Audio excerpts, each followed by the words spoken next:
Have you ever wondered how real estate investors shop for properties? Have you ever wondered how you find a good deal? Do you not know anything about real estate and you want to buy your first house, or maybe you want to buy investment property?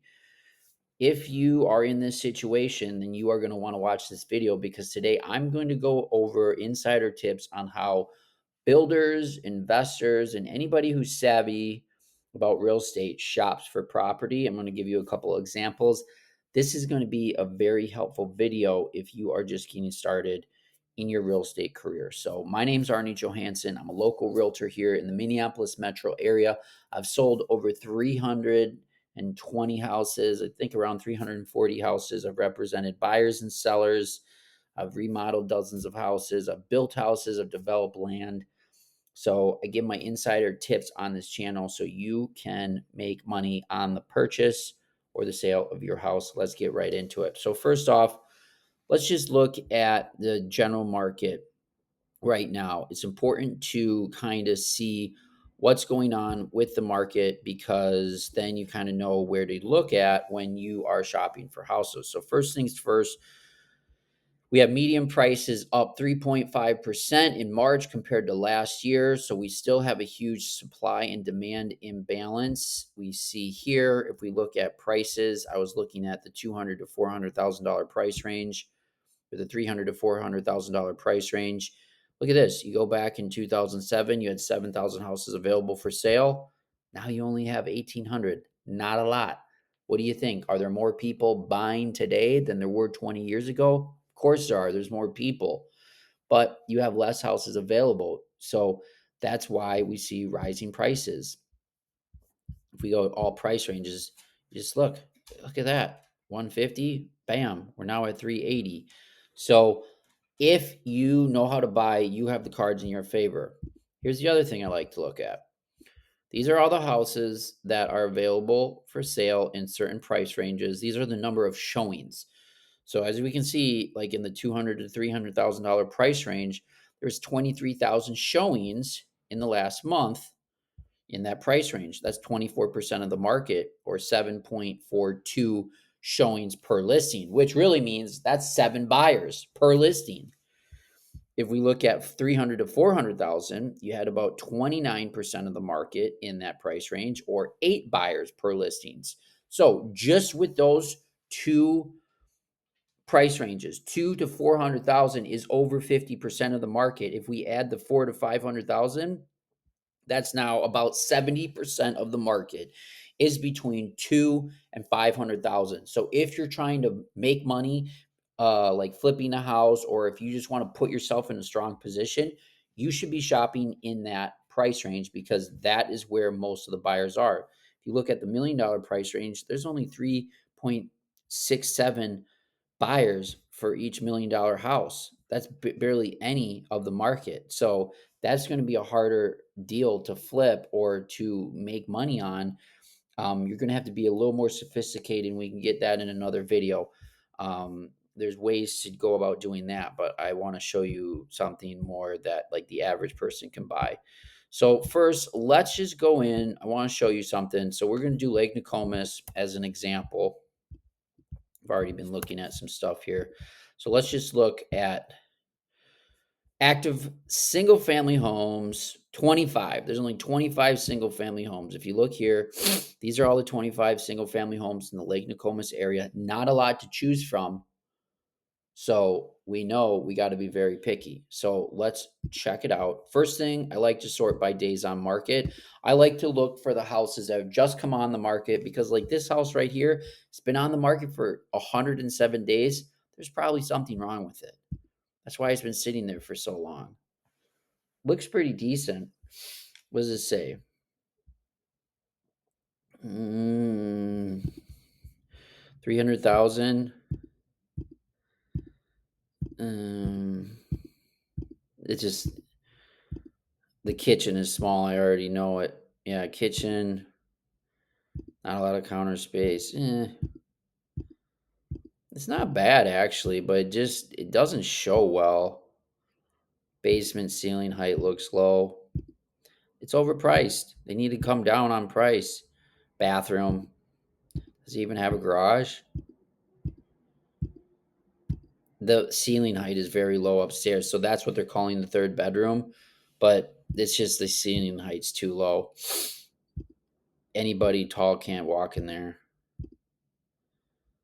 Yeah, they need to come down on price. So it's been on the market for 107 days. Let's look at the history. Um, they started at 350. They started way too high. So see, that's why now it's been sitting and people are just they're $50,000. They're probably not that far away. If they went down to 250, it'd probably get multiple offers within a few days and it'd probably shoot up to 275. I don't know. We'll see what happens.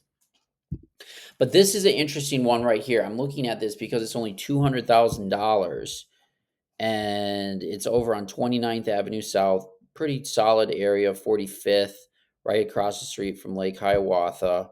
So it's right here. Good house. Not a lot of houses sell for $200,000.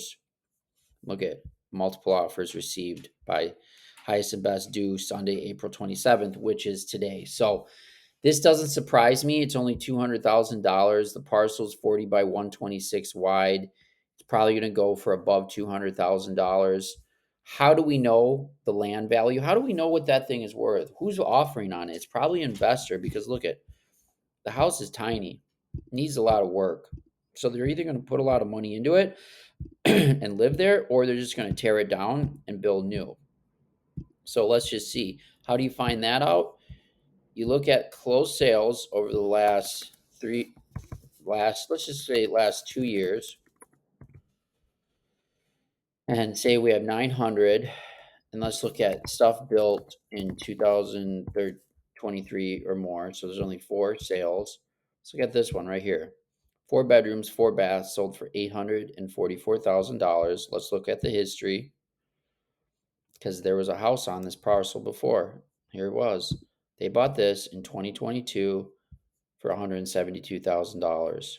So we know that the land value is worth at least $172,000 because they tore this down and built. And they sold that for $844,000. It's a new house. So 640, basically $660,000 was their margin. So how much did they build the house for?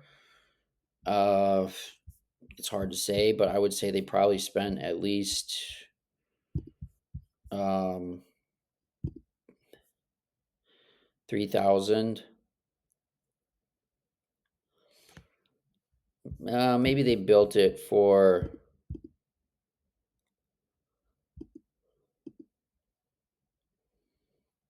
like that house.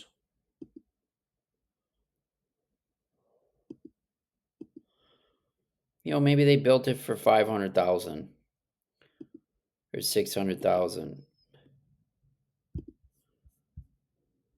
Maybe they built it for 550,000. So they bought it for 172. Say they have, say they built it for 500, 672. Then they got like carrying costs and all that stuff. And then they sold it. They probably made like maybe around 100,000, but it probably took them a year to build. So I mean, maybe they made less, $50,000 to $100,000. So that's how you determine land value. That's how you can kind of find deals. This one just happened to be up there. And you want to basically, the name of the game at the end of the day is to stay within that price range of like that under $400,000 price range, because then you're going to be able to be where the most amount of buyers are. Let's look at this one. This one's still on the market. This one's tiny.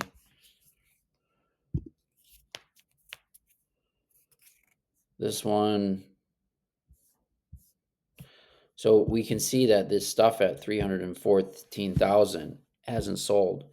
That one's been updated too. Tiny kitchen though.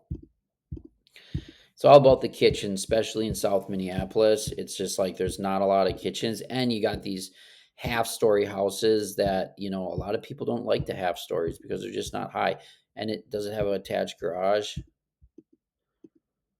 Attached garages are not popular either. I would stay away from houses with attached garage. Personally, I don't think they sell as well. I would also stay away from corner lots because this is a nice looking house, but then you have the sidewalk to shovel on both sides. So that's how I look for houses. If you're looking to buy in South Minneapolis, give me a call. I'd be happy to help you out. I've been in construction for years. I've remodeled houses, I've built houses. So you really want somebody to be able to go in and show you these things if you really don't know what you're doing. And if you're selling your house, it's really important to work with a realtor who knows how to go through houses and compare your house to other properties that are available for sale. So you really know how to price your house to sell, because what you want to do is you want to attract all the buyers out there, those 8 buyers that are out there that are looking for your house. You want them to all go towards your house and you want them to offer, because then you create a multiple offer situation and people want what they can't have, because once they know other people are offering, I've seen it so many times before, they end up paying more than they otherwise would have paid for if the price was higher and other people weren't looking. You end up making more money that way, actually, a lot of times, because then you can negotiate from a position of strength. So I hope this was helpful. Give me a call if you need anything. My name's Arne Johansson. We'll see you next time.